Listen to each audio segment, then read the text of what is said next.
এর ছোট আর শোনা ইন্না আ'তাইনাকাল কাউসার ফাসাল্লি লিরাব্বিকা ওয়ানহার ইন্না শানিআকা হুয়াল আবতার। 3 আয়াতের সূরা। এই সূরাখানা নাযিল হয়েছে আমার আপনার পয়গম্বরের সান্ত্বনা, শান, মান, মর্যাদা বোঝানো। 114 খানা সূরা, 112 সূরায় বিভিন্ন দিকের আলোচনা।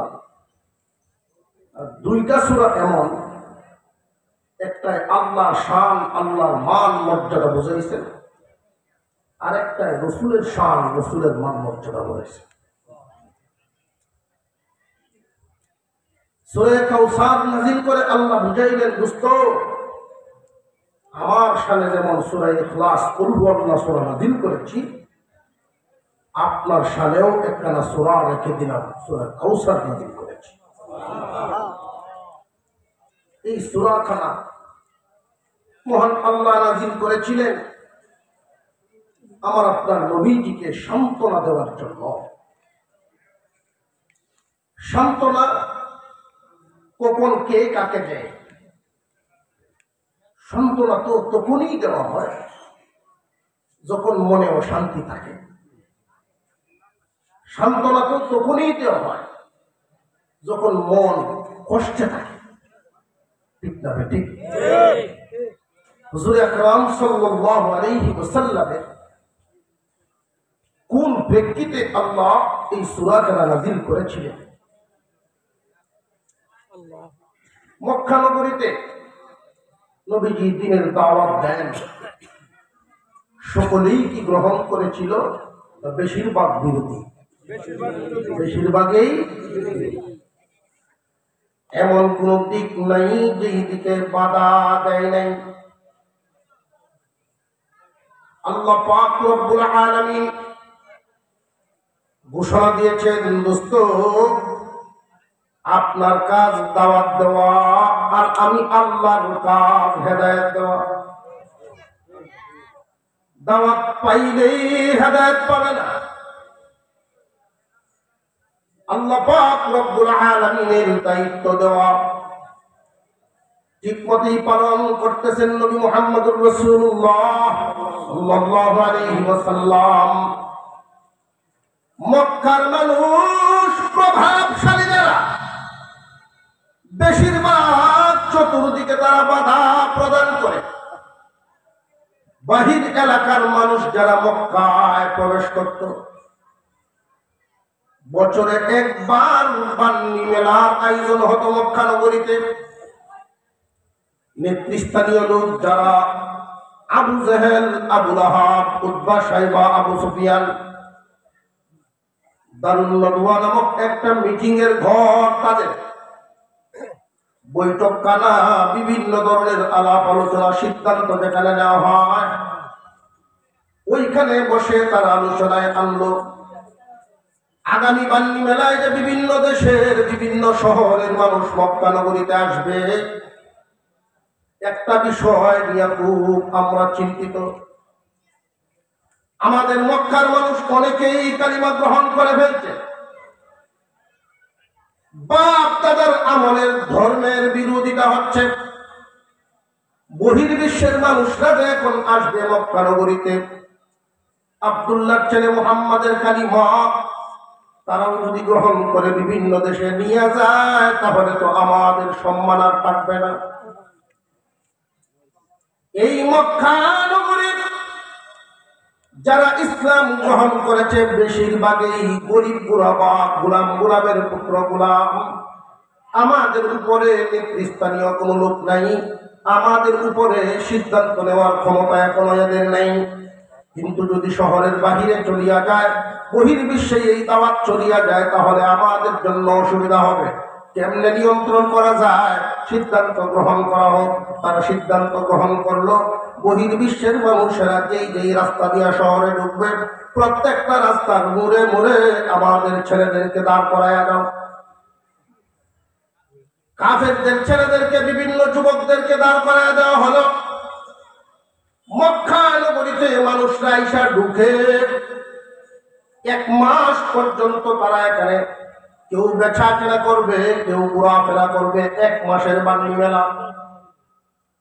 যুবকরা দাঁড়ায় দাঁড়ায় ঘোষণা দেয়, বহির্বিশ্বের মানুষেরা রে, আসো, তোমাদের মেহমানদারির কোনো কমতি হবে না। তবে একটা বিষয় খুব সাবধান, আমাদের এই মক্কা নগরীতে একজন যুবক আছে, আব্দুল্লাহর ছেলে মুহাম্মদ, তার দ্বারে কাছেও কেউ যাইবা না। জায়গায় জায়গায় ধার করে দেওয়া হয়েছে, আব্দুল্লাহর ছেলে মুহাম্মাদের দ্বারে কাছেও কেউ যাইবা না। কেন যাইবা না? যে লোকটা পাগল। আমার আপনার পয়গম্বরকে পাগল বলে প্রচার করা হচ্ছে, দ্বারে কাছেও যাওয়া যাবে না, বাধা দেয়।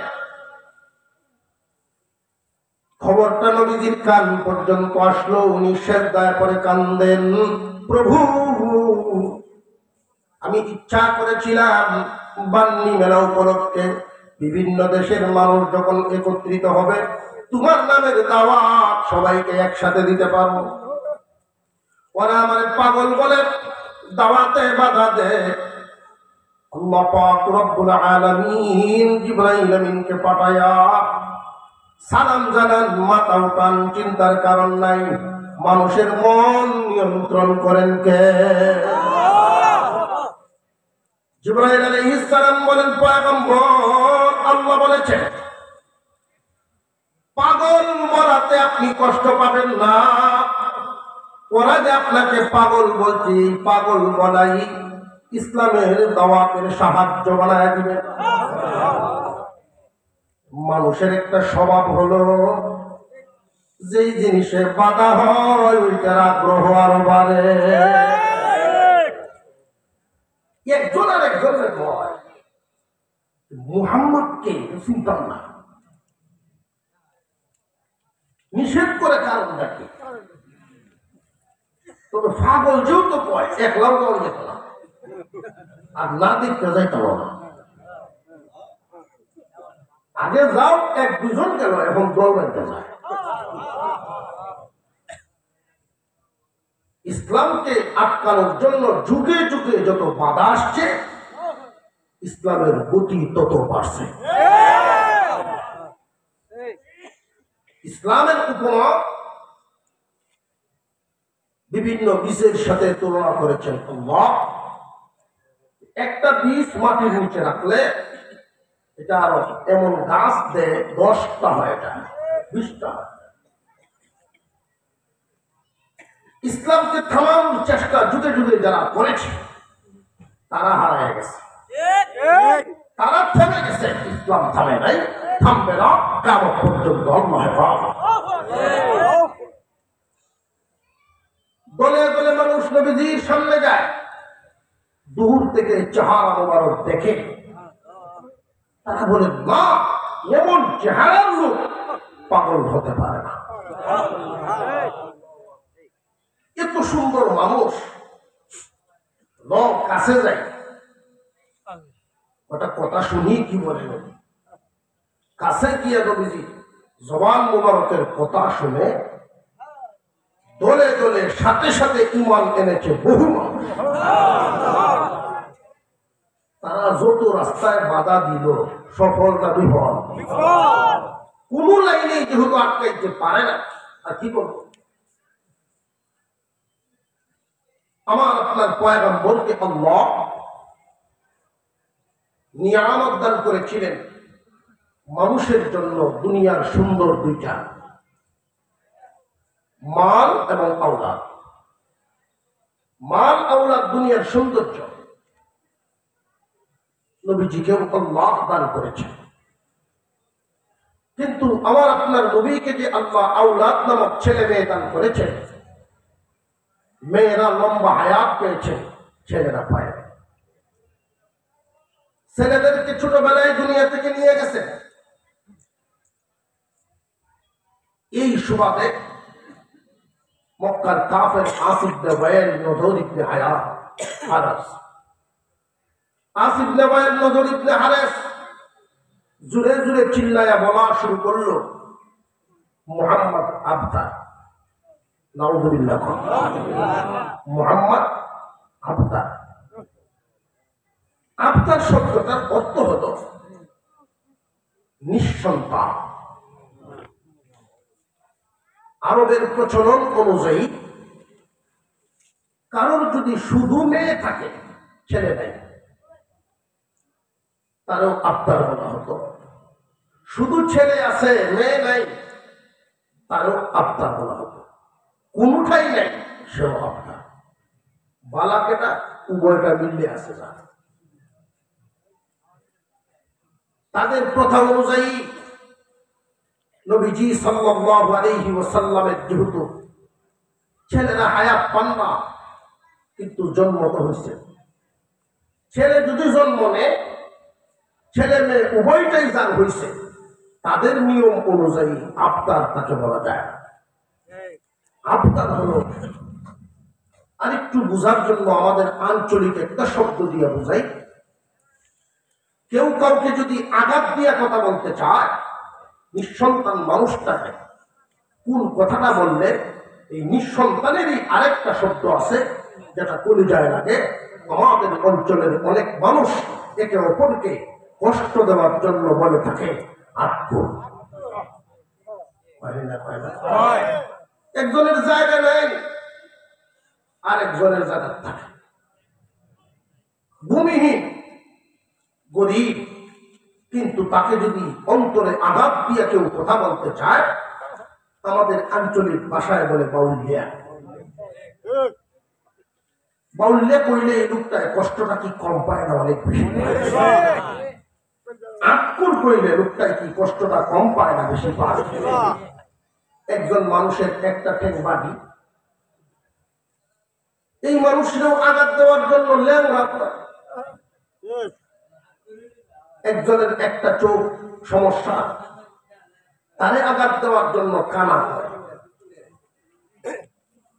মানুষকে আঘাত দিয়ে যদি কেউ কথা বলে, কবিরা করা হয়। কথা বুঝে আসতেছে? হুজুর আকরাম সাল্লাল্লাহু আলাইহি ওয়াসাল্লাম দ্বীনের দাওয়াতের মিশন চালু করেছেন মক্কা নগরীতে। কোনোভাবেই বিরোধীরা থামাইতে পারে না। আল্লাহর পয়গম্বরের ছেলেগণ পৃথিবীতে এসেছেন, লম্বা হায়াত পান নাই। নবীজির এক সন্তান এতটুকু বয়স পাইছিলেন, কুলে নিতে পারতেন, ঘোড়ার উপরেও বসাইতে পারতেন, 2 বছরের কাছাকাছি। এই ছেলে যেই দিন ইন্তেকাল করে, মায়া কি কমে না বাড়ে? দিন যত যায় বাচ্চার প্রতি মায়া কমে না বাড়ে?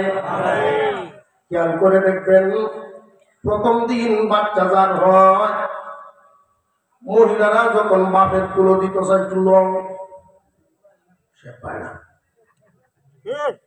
সে পায়। কারণ এত মায়া এখনো লাগে নাই। যদিও বইলে শুনলে দিয়াই ভালা তুলো লয়ে করে দেবো, ঠিক না বেটি? এই বাচ্চার বয়স যখন দিন যায় বাড়ে, দিন যায় বাড়ে, আস্তে আস্তে মাস, 2 মাস, 3 মাস, 4 মাস পরে বাবার চেহারার দিকে তাকায় যখন হাসি মারে, তখন কুলো আস্তে আস্তে ডাক দেওয়া শিখে ফেলছে। মায়া দয়া দিন দিন কমে না, আরো বাড়ে। 2 বছরের কাছাকাছি ছেলে সন্তান দুনিয়া থেকে বিদায়। অপরদিকে কাফেররা বলা শুরু করলো, আর চিন্তা নাই। নজর ইবনে হারেস, আস ইবনে ওয়াইল, রে মক্কাবাসী, আর চিন্তা নাই। কেন চিন্তা নাই? যে মুহাম্মদ আবতার। যেই দিন মুহাম্মদ থাকবে না, ওই দিন মুহাম্মাদের এই ধর্ম থাকবে না, তার কোন অনুসারীও থাকবে না, বিটায় বাতিও জ্বলবে না। এখানে একটা প্রশ্ন হলো, আল্লাহর দুস্ত শেষ নবী, শ্রেষ্ঠ নবী, উনাকে আল্লাহ ছেলে সন্তান দিলেন, মেয়ে সন্তানও দিলেন। দিয়া বাপ ছেলেদেরকে নিয়ে গেলেন কেন? যদি ছেলেদেরকে না নিতেন তাহলে তো ওরা আবদার বলে কষ্ট দেওয়ার কোন রাস্তা পাইত না। যেই দিন মুহাম্মদ থাকবে না ওই দিন তার বিটায় বাতি জ্বালাইবার কেউ থাকবে না, নাম নেওয়ার কেউ থাকবে না।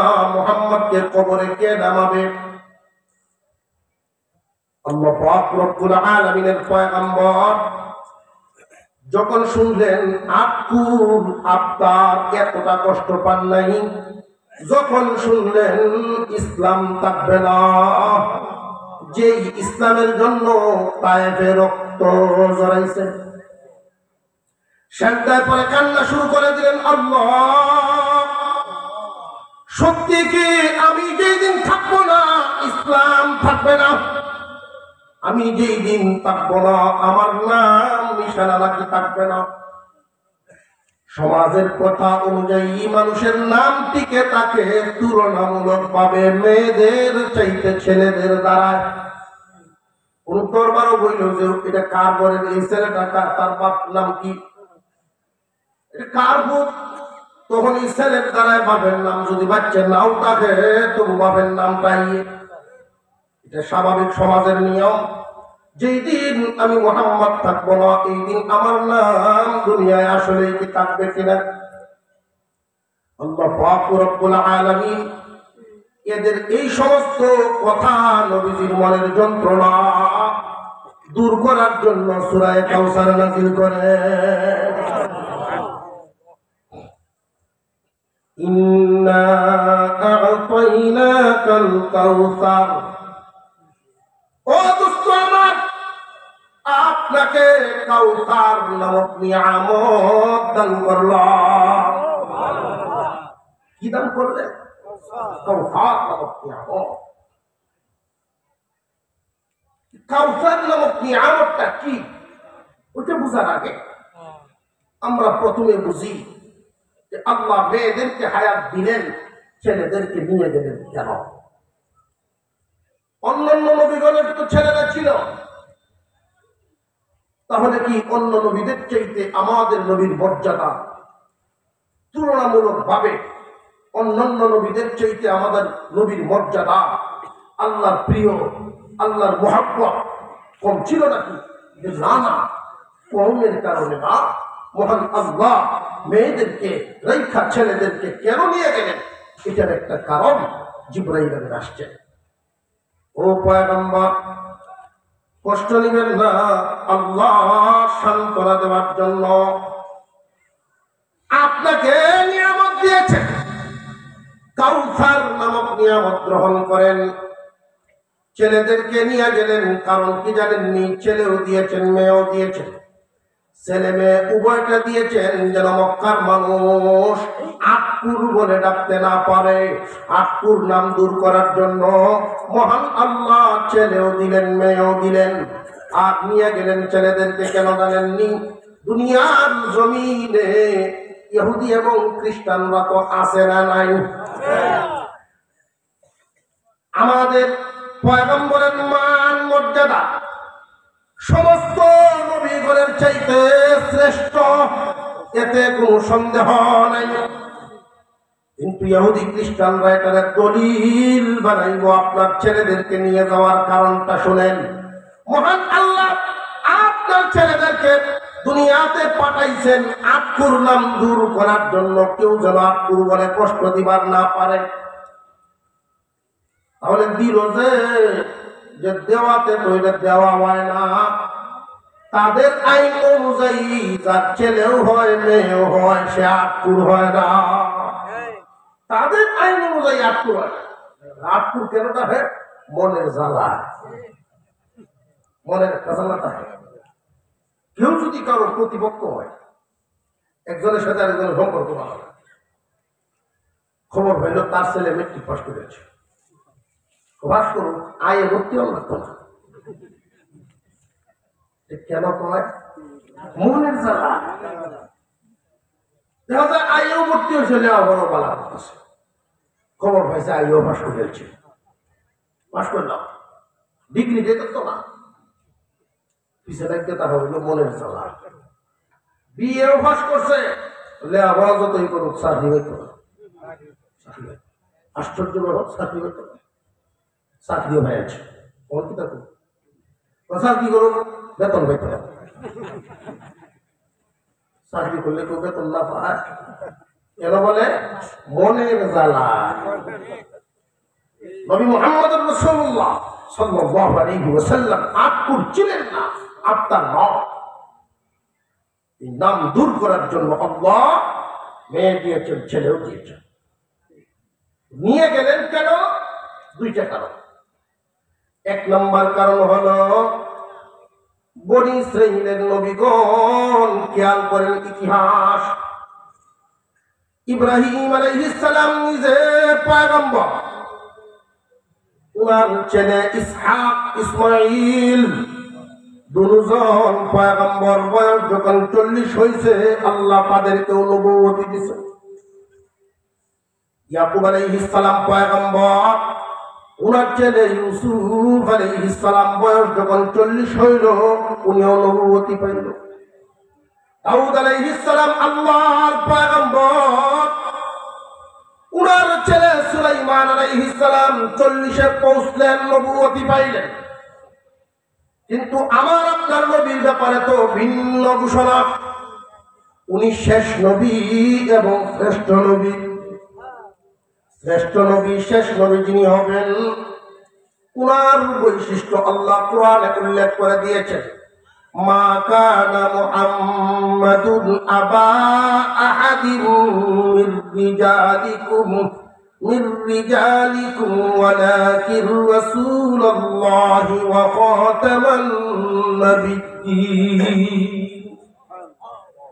শেষ নবী যিনি হবেন, শ্রেষ্ঠ নবী যিনি, কোন পুরুষের পিতা হবেন না। কেন নন? উনি শেষ নবী। উনার ছেলেরা যদি জিন্দা থাকেন, 48 বছর বয়সে গিয়া পৌঁছে যান, নবুয়তি যদি দেওয়া না হয়, তাহলে শ্রেষ্ঠত্বের মাপকাঠিতে তারা আঙুল তুলবে। বনি ইসরাঈলের লোকেরা, ইহুদি এবং খ্রিস্টানেরা বলবে, আমাদের ধর্মের নবীগণ বাপও নবী, হুতও নবী, আর মুহাম্মদ শুধু একলা নবী। 40-এ পৌঁছে গেলে, আপনার ছেলেদের বয়স যখন 40 হবে, আপনার মর্যাদা যে শ্রেষ্ঠ মর্যাদা, মাপকাঠি যদি ঠিক রাখা লাগে, ছেলেদেরকে নবুয়তি দেওয়া লাগে, বললে তাদের চাইতে মর্যাদা আপনার বাড়বে না। আর মর্যাদা যদি ঠিক রাখা লাগে নবুয়তি দিয়া, নবুয়তি যদি দেওয়া হয়, তাহলে আপনি যে শেষ নবী এই কথার ঠিক থাকে না। ছেলেদেরকে নিয়ে নেওয়া হলো, 40 বছর হবে তো দূরের কথা, শিশুকালেই ছেলেদেরকে আল্লাহ দিয়েছেন আত্মুর নাম দূর করার জন্য, নিয়ে গেছেন নবীজির মর্যাদা ঠিক রাখার জন্য। এক কারণ। 2 নাম্বার কারণ হলো, বর্তমান জামানায় দেখবেন কিছু মানুষ আশেকে রসুল এমন আছে, আশেকে পীর এমন আছে, আল্লাহ চাইতেও বড় বানায় বলতে। আমার আপনার পয়গম্বরের শানে এমন কথাও বলা হয়, আল্লাহ যা জানেন রসুলেও তা জানেন। আলিমুল গায়ব বিশ্বাস করা হয়, ভ্রান্ত ধারণা। যদি নবীজির ছেলেরা দুনিয়ার জমিনে লম্বা হায়াত পায়, সেজদা দেওয়া শুরু করো। প্রশ্ন জাগে, কোরআনের আয়াতে আল্লাহ যে ঘোষণা দিলেন শেষ নবী যিনি হবেন, কোন পুরুষের পিতা হবেন না, তাহলে নবীজিকে যে ছেলে সন্তান দান করেছিলেন তারা কি? আল্লাহ তো ছেলেও দিলেন, মেয়েও দিলেন। আল্লাহ কোরআনে বলেছেন শেষ নবী যিনি হবেন, পুরুষের পিতা হবেন না। মা কানা মুহাম্মাদুন আবা আহাদিন মির রিজালিকুম ওয়ালাকিন রাসূলুল্লাহি ওয়া খাতামান নাবিয়্যিন। শেষ নবী যিনি, শেষ নবী কোন পুরুষের পিতা হবেন না। ওই যে বাচ্চারা 4 জন ছেলে হইল, তারা কি জানার জন্য আগে বুঝতে হবে মানুষের বয়সের ভাগ আছে। শিশুকাল, কিশোরকাল, যৌবনকাল, বৃদ্ধকাল আছে না? শিশুকাল, কিশোরকাল, যৌবনকাল, বৃদ্ধকাল, এই 4 কালের মধ্যে বলেন তো দেখি পুরুষকাল কোনটা? শুধু যৌবনকাল পুরুষকাল না? বুড়ার একবারে বাদ করুন না। যৌবনকাল আর বৃদ্ধকাল দুইটাই মিলে পুরুষকাল। নাতি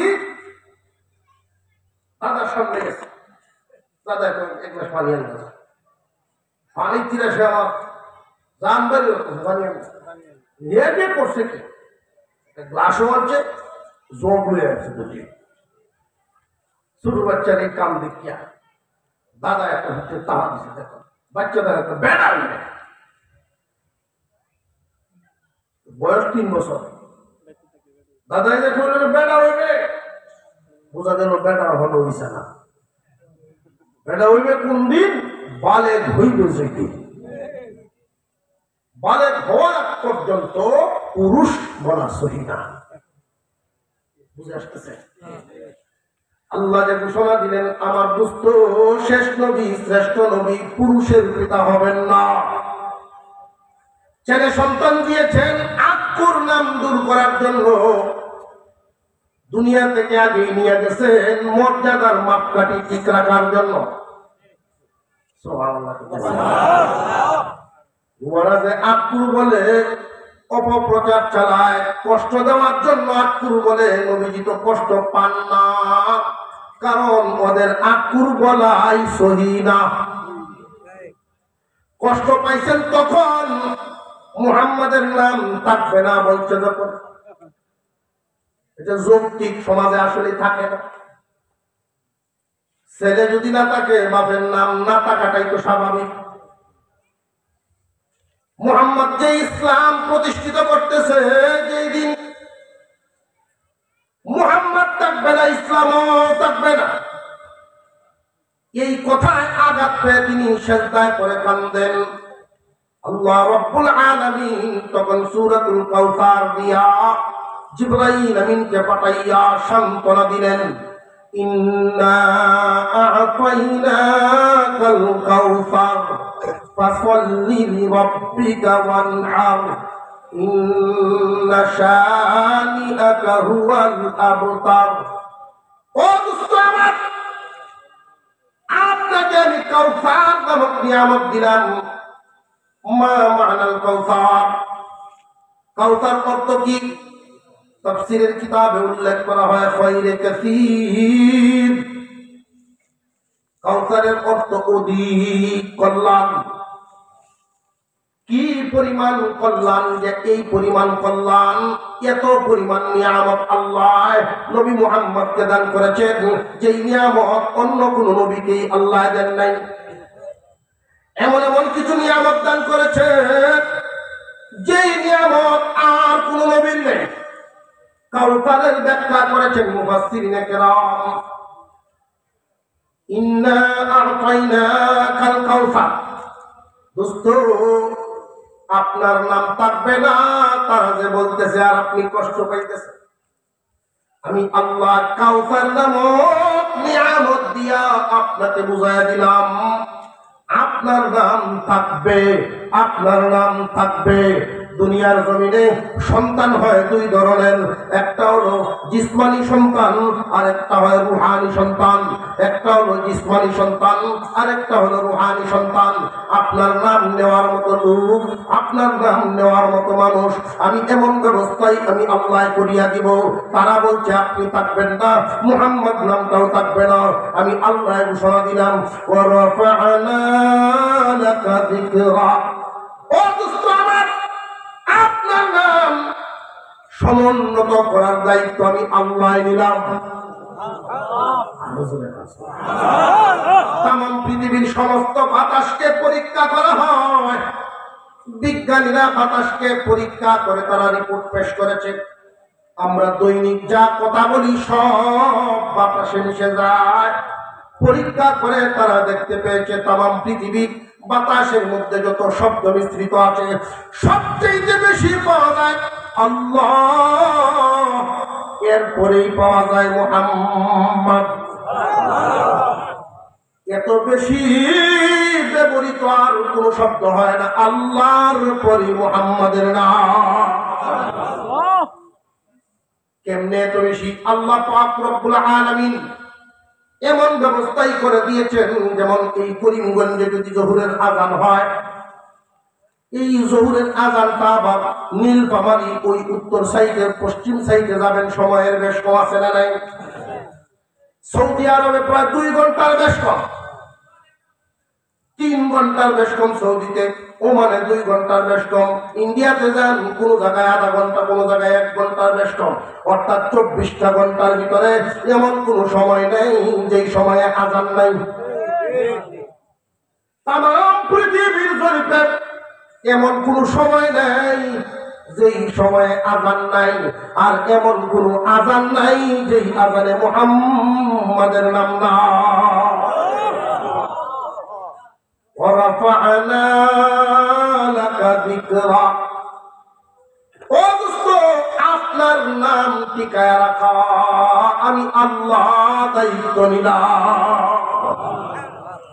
ইন্না আ'তাইনাকাল কাউসার, তারা বলতেছে আপনার সন্তানরা ছেলেরা দুনিয়া থেকে বিদায় হওয়ার কারণে আপনার ইসলাম থাকবে না, অনুসারী থাকবে না, আপনাকে আমি কাউসার নামক নিয়ামত দান করলাম। কাউসারের আরেকটা অর্থ হলো অধিক উম্মত। হুজুর আকরাম সাল্লাল্লাহু আলাইহি ওয়াসাল্লাম সাহাবীদের দিকে ফিরে বসছেন, ফজরের নামাজের সালাম ফিরায় নবী ফিরে বসতেন। কে কোন স্বপ্ন দেখেছো বলো, আমি ব্যাখ্যা বলে দেই, এরকম আলোচনা করতেন। কেউ যদি কোনটাই না বলতেন তাহলে নবীজি নিজের পক্ষ থেকে বলতেন, রে সাহাবীরা শুনো, আজকে আমি স্বপ্নে দেখলাম হাসরের মাঠ কায়েম হয়ে গেছে। এক একজন পয়গম্বর নিজ নিজ উম্মত নিয়ে আল্লাহর সামনে হাজিরা দেন।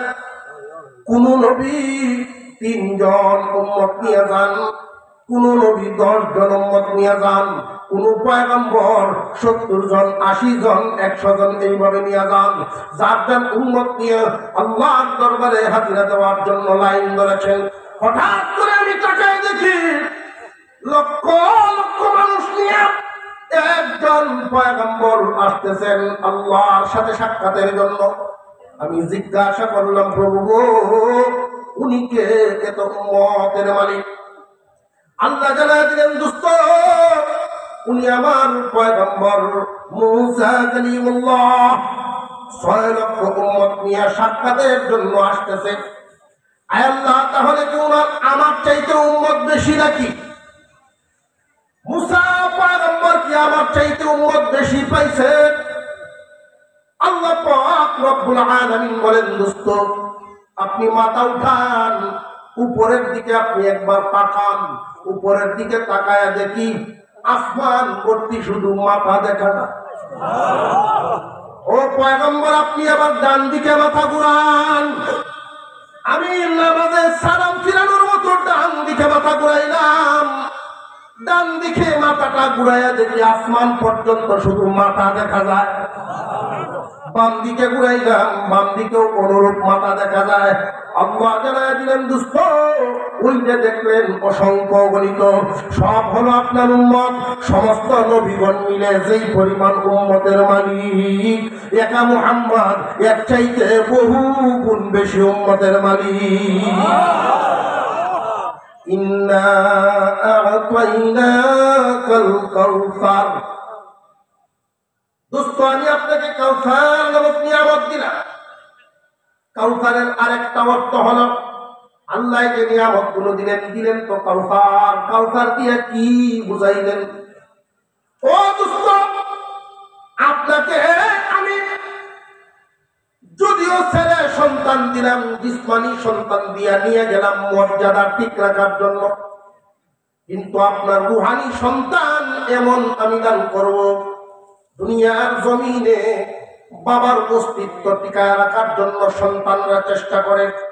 বাবার নামে কেউ যদি মন্তব্য করে, সন্তান এটা সহ্য করতে পারে না, সাথে সাথে প্রতিবাদ করে। ও দুস্থ আমার, আপনার রুহানি সন্তান আমি এমন দান করব, কিয়ামত পর্যন্ত আপনি মুহাম্মাদের উম্মত, রুহানি সন্তানরা আপনার মর্যাদা জমিনে টিকায় রাখার জন্য শুধু পরিশ্রম নয়, কাম নয়, জীবন দিতে তৈরি থাকবে। নবীজির বিরুদ্ধে কথা বললে প্রতিবাদের আওয়াজ আসে না নাই? এমন ইতিহাস তো পাওয়া যায়, রাসূলকে কটূক্তি করে বই লেখছে, সাথে সাথে জাহান্নামে চলে যাইতে হইছে। আল্লাহ রাসূলের এমন আশেক সন্তান, নবীজির এমন রূহানি সন্তান আছেন, নবীজির সম্মান রক্ষা করার জন্য স্ত্রী সন্তান নিজের অস্তিত্বের কথা ভুলে গিয়া নিজের জান কুরবানি করে নবীর ইজ্জতের হেফাজত করে। আলেম ওলামা হইতে হবে এমন না।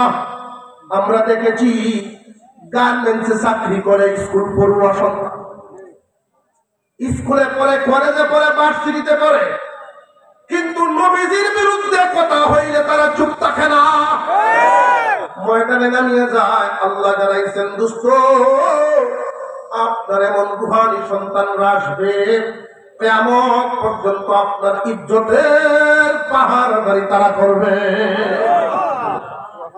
ইন্না আ'তাইনাকাল কাউসার, ও দুস্থ আমার, আপনাকে আমি কাউসার নামক নিয়ামত দিলাম। কাউসারের 1 নাম্বার ব্যাখ্যা করেছি, অধিক পরিমাণ নাম থাকবে। নাম দুনিয়াতে আছে না নাই? অধিক উম্মত থাকবে। আপনাদের যুক্তিতে ধরেনি সমস্ত নবীর চাইতে আমার আপনার নবীর উম্মতকে বেশি হবে।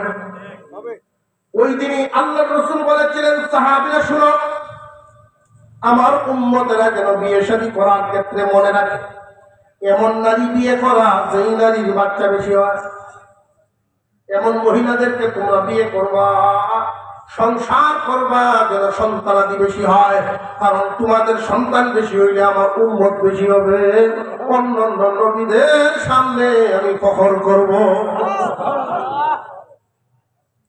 সাহাবীদের মধ্যে কিছু তো রসিকও ছিলেন। নবীজি নিজে কি রসিকতা করতেন না, আর করতেন সবসময়, শুধু করে একভাবে বই থাকতেন। আল্লাহ নিজেই তো বলছেন, অল্প অল্প হাস, বেশি বেশি কান্না, অল্প অল্প হাস।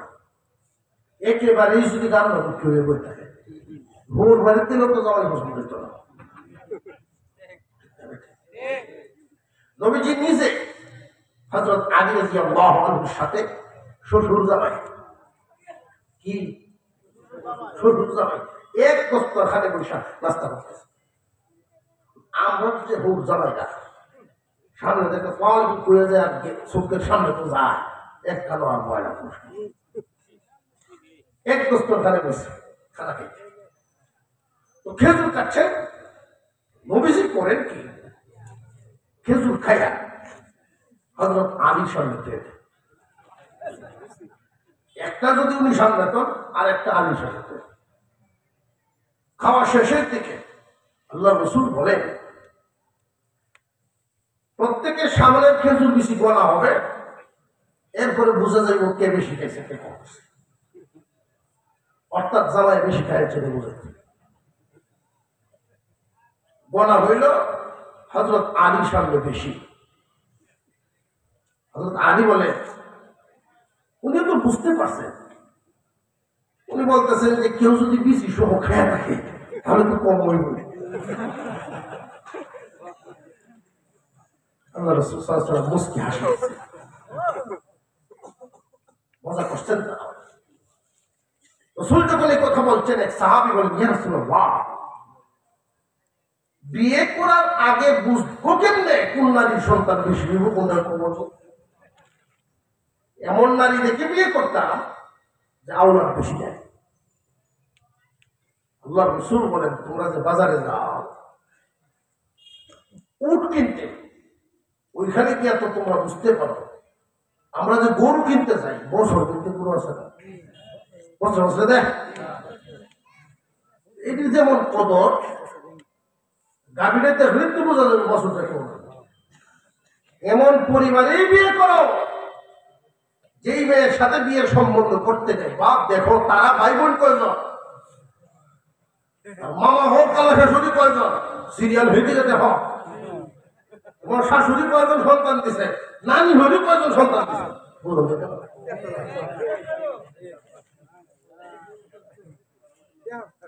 ঘোড়া বেচতেছে বাজার নিয়ে। ও ভাই ঘোড়া কি দৌড়ে বালা?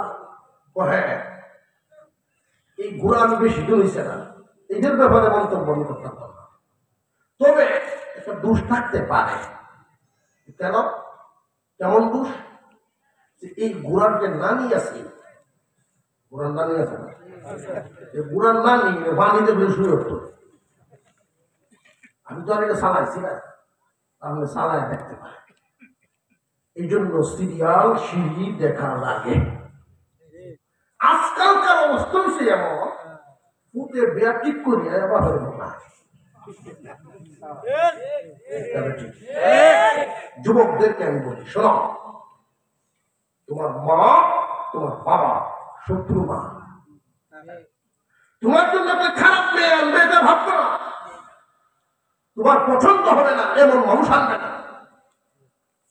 তারা আত্মীয় করবে সব দিক চিন্তা করে। দুইটা মানুষই শুধু আত্মীয় হয় না, একটা আত্মীয় হইলে আত্মীয়দের আত্মীয় সব সাইড মিল করে আত্মীয় হয়।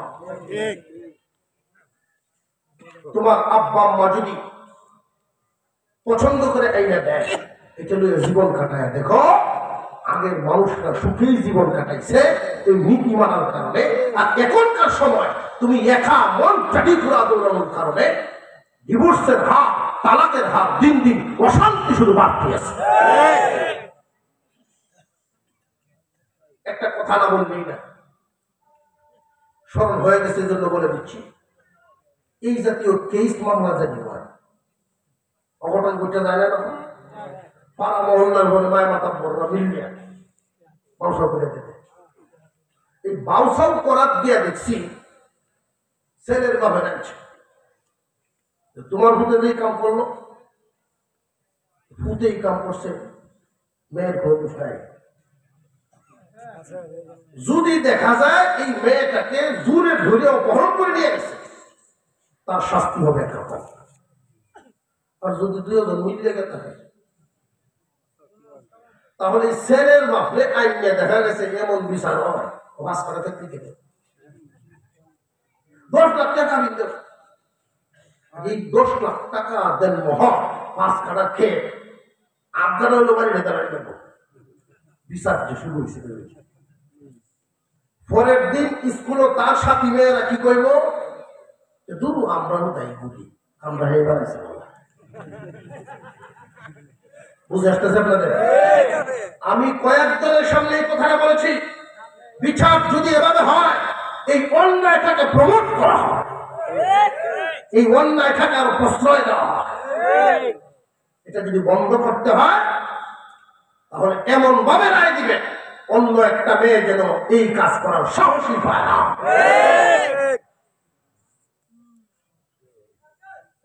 আমরা অন্যায়টাকে আরো এমন ভাবে প্রমোট করে দিই, আরেকটা সাহস পাই, খুব সাবধান। নবীজি বললেন এমন মেয়েকে বিয়ে করো আওলাদ বেশি হবে, উদ্দেশ্য কি, উম্মত বেশি হবে। কিন্তু নবীজির এই কথার বিরোধিতা করার মতো লোক সমাজে আছে না নাই? পরিচয় দেব মুসলমান, পরিচয় কি? মুসলমান। وكذلك جعلنا لكل نبي عدوا شياطين الإنس والجن يوحي بعضهم إلى بعض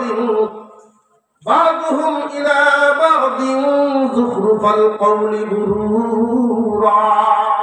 আল্লাহ বলেন এমন কোন নবী নাই যেই নবীর বিরুদ্ধে শয়তান নাই। প্রত্যেক নবীর দাওয়াতের বিরোধিতা করার জন্য মাঠে ময়দানে শয়তান ছিল। দুই জায়গা থেকে, মানুষ থেকেও শয়তান, জিন থেকেও শয়তান। শুধু জিন শয়তান না, মানুষ শয়তানও আছে। নবীর দ্বীনের বিরোধিতা করার জন্য শুধু কি জিন শয়তান না, মানুষ শয়তানও আছে। আল্লাহর রাসূল বলেন আওলাদ বাড়াও। আল্লাহ নিজে বলেছেন লা তাকতুলু আওলাদাকুম মিন ইমলাক নাহনু নারযুকুকুম ওয়া ইয়্যাহুম। তোমরা তোমাদের সন্তানদেরকে হত্যা করো না জন্ম নিয়ন্ত্রণের মাধ্যমে। খুব সাবধান, রিজিকের ভয়ে, ভরণ পোষণের ভয়ে, আল্লাহর ভয়ে কেমনে মানুষ করাম এই ভয়ে সন্তান হত্যা করবা না, সাবধান। কারণ তোমরা আমি আল্লাহ খাওয়াই, আমি রিজিক দেই। নাহনু নারযুকুকুম, তোমাদেরকে আমি রিজিক দেই। ওয়া ইয়্যাহুম, তারাও এইভাবে রিজিক দিব। রিজিক দেওয়ার মালিক কে? আল্লাহ। এই বিশ্বাস আমাদের আছে। কিন্তু যারা কয় একটা ছেলে একটা মেয়ে, একটা ছেলে একটা মেয়ে যথেষ্ট, মানুষ বাড়ে বছর বছর, জমি তো আর বাড়ে না। বাড়তি মুখে খাবার দিতে কেউ কোনোদিন পারে না। নবীর কথার পক্ষে হইল না বিপক্ষে? আল্লাহ বলেন রিজিক তোমরা আমি দেই, তারাও আমি দিব। সন্তান হত্যা করবা না, জন্ম নিয়ন্ত্রণ করবা না, ভরণ পোষণের ভয়ে মানুষ কর্ম কেমনে জানিয়ে রাখবেন। এক বাপের এক ফুট হইলেই যে মানুষ হইব গ্যারান্টি নেই। এক বাপের এক ফুট হইলেই খালি মানুষ হয়নি, বরং এমনও তো আছে এই এলাকার থেকে শয়তান রিটায়ার পাইছে। এর কারণে এলাকার সকল শয়তানি জিম্মাদারি হেরুল।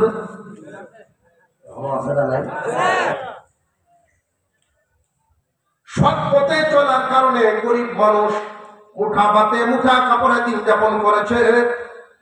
৫-৭ জন সন্তানের পিতামাতা এমন পরিবারও আছে, কিন্তু প্রত্যেকটাই মানুষের মতো মানুষ। রিজিক দেওয়ার মালিককে আল্লাহ। সাবধান, যুগে যুগে জিন শয়তানও আছে, মানুষ শয়তানও আছে। মানুষ শয়তান কারা? আল্লাহর নবীর দ্বীনের বিরোধিতা করে যারা। কোরআন শরীফে স্পষ্ট ভাষায় আল্লাহ বলেন যুখরুফাল কওলি গুরুরা, চমকপ্রদ কথা, আকর্ষণীয় কথার মাধ্যমে আল্লাহর দ্বীন থেকে মানুষকে মুখ ফিরায় আসবে, এমন মানুষ শয়তান আছে। ইন্না আ'তাইনাকাল কাউসার, ও দোস্ত আমার, আপনাকে আমি কাউসার নামক নিয়ামত দিলাম। কাউসারের আরেকটা অর্থ বলে আলোচনা শেষের দিকে যাবে। কাউসারের মূল অর্থ করেছেন মুফাসসিরিনে কেরাম। তাফসীরে বাহরে মুহীতের মধ্যে 26টা অর্থ করেছে। কাউসারের একটা অর্থ হলো কিয়ামতের দিন ইসরাফিল আলাইহিস সালামের সিংহার আওয়াজ হবে। একবার তো ধ্বংস হবে, আর একবার ওই ফু দিয়াই করা হবে। মানুষ জমিন থেকে এমন ভাবে উঠবে, জ্বালা যেমন ভাবে উঠে। জমিনের মধ্যে জ্বালা ছাড়া যেইভাবে গজায় এত ঘন, কিয়ামতের কঠিন ময়দানে মানুষ আমরা দাঁড়াবো, 2 পায়ের নিচে যতটুকুন জায়গা, এই পরিমাণ জায়গা মিলবে। সময় হবে 50,000 বছর সমপরিমাণ। দাঁড়ায় থাকতে হবে হাসরের মাঠে। কবর থেকে মানুষ উঠবে, ধুলাবালি ঝাড়তে থাকবে। ওই কবরের মধ্যে মানুষ কতদিন থাকবে? স্টেশনের মধ্যে কি পরিমাণ লম্বা সময়। পানির পিপাসায় বুক চৌচির হয়ে যাবে, হাহাকার করতে থাকবে, পানি পানি করতে থাকবে। ওই সময় হাসরের মাঠ থেকে আল্লাহ পাক রব্বুল আলামিন কবর থেকে যে মানুষ হাসরের মাঠের দিকে, কবর থেকে উঠে উঠে হাসরের মাঠের দিকে যে যাইতে থাকবে, সব মানুষ নবীগণ, সব মানুষ নবীগণ সহ সব হাঁটিয়া যাবে। একজন মাত্র মানুষ, একজন ব্যক্তিকে আল্লাহ ওই দিন মর্যাদার সাথে নিবেন।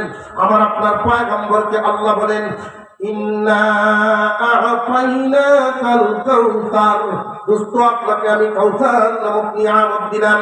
কাউসারের এই একটা অর্থ মুফাসসিরিনে কেরাম বলেছেন, কিয়ামতের দিন আমার আপনার পয়গম্বরকে আল্লাহ একটা সওয়ারি দিবেন, একটা উট দিবেন। এই উটের উপর নবীজি সওয়ার হবেন। উটের গদিটা হবে রেশম কাপড়ের, সাজানো হবে, পা গুলো থাকবে স্বর্ণ রূপা দিয়া বাদাই করা, হীরার একটা লাগাম লাগানো, বিশ্ব নবীকে উপরে বসানো হবে। আল্লাহর রাসূল সাল্লাল্লাহু আলাইহি ওয়াসাল্লাম সওয়ার হয়ে বলবেন, আল্লাহ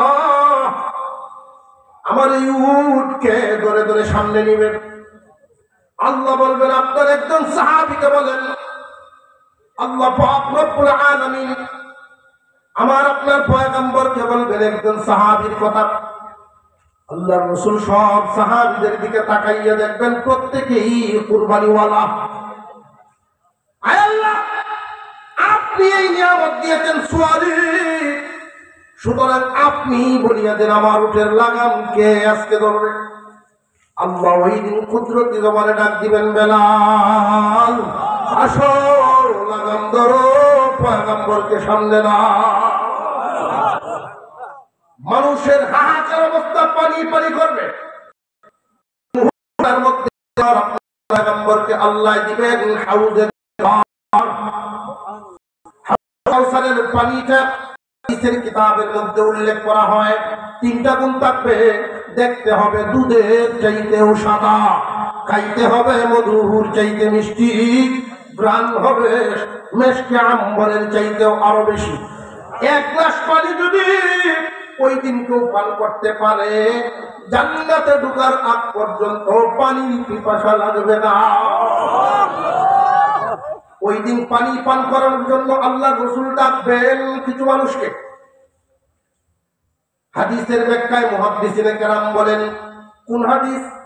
ক্বালা নবী সাল্লাল্লাহু আলাইহি ওয়াসাল্লাম, ইয়াশফাউ ইয়াওমাল কিয়ামাতি সালাসা, আল আনবিয়া সুম্মা আল উলামা সুম্মা আশ-শুহাদা। নবীগণ, আলেমগণ, শহীদগণ, তিন দলকে ডাকবেন। সাহাবীরা আসবে, পান পাত্র হাতে নাও, পানি পান করায়া যাও। এই তিন দলকে যে ডাকবেন, সিরিয়ালটা দেখেন, নবীগণ, আলেমগণ, শহীদগণ। প্রশ্ন জাগে, শহীদদের সিরিয়াল আলেমদের পরে আসলো কেন? নবীজি শব্দ ব্যবহার করতে গিয়া নবীগণের পরেই আলেমদের শব্দটা আনলেন, কারণ কি? শহীদদের শব্দ পরে নিলেন কেন? একজন শহীদ দিন হেফাজতের জন্য নিজের জীবন বিলাই দিয়ে বিদায় হয়ে গেলেন জান্নাতে, কিন্তু একজন আলেম সারাটা জীবন ভর দিনের জিম্মাদারি পালন করে দেয়। কলমের মাধ্যমে, জবানের মাধ্যমে, লিখনির মাধ্যমে, পড়ানোর মাধ্যমে সারাটা জিন্দেগি ইসলাম হেফাজতের জন্যই সারাটা জীবন দিয়া দেয়। ওই যে 7 বছর বয়সের সময় মা বাবার মাঝখানে ঘুমানোর বয়সটায় বের হয়, মাদ্রাসার ফ্লোরে ঘুমায়, নুরানি পড়ে, মাদ্রাসার ফ্লোরে ঘুমায়, হিফজ পড়ে। একটা সময়, লম্বা সময় লাগাইয়া হাফেজ হয়, কারি হয়, আলেম হয়, এরপরে খেদমত শুরু করে। এই যে মানুষটা 7 বছরের সময় আলেম ওলামারা মার উদর ছাড়ে, জীবনে আর বেঁচে থাকতে ঘরে ফিরা হয় না। মাসে 3 দিন ছুটি পায় বাড়ির জন্য, 27 দিনই মাদ্রাসা। এমন এমন আলেম আছেন নিজের সংসারের চাইতেও মাদ্রাসার ফিকির বেশি করে। এই তালিবে ইলমদের দেখাশোনার জন্য, ইলমে নবুবীর হেফাজতের জন্য মেহনত। কুরআনুল কারীমের হেফাজত কিয়ামত পর্যন্ত এভাবে চলতে থাকবে।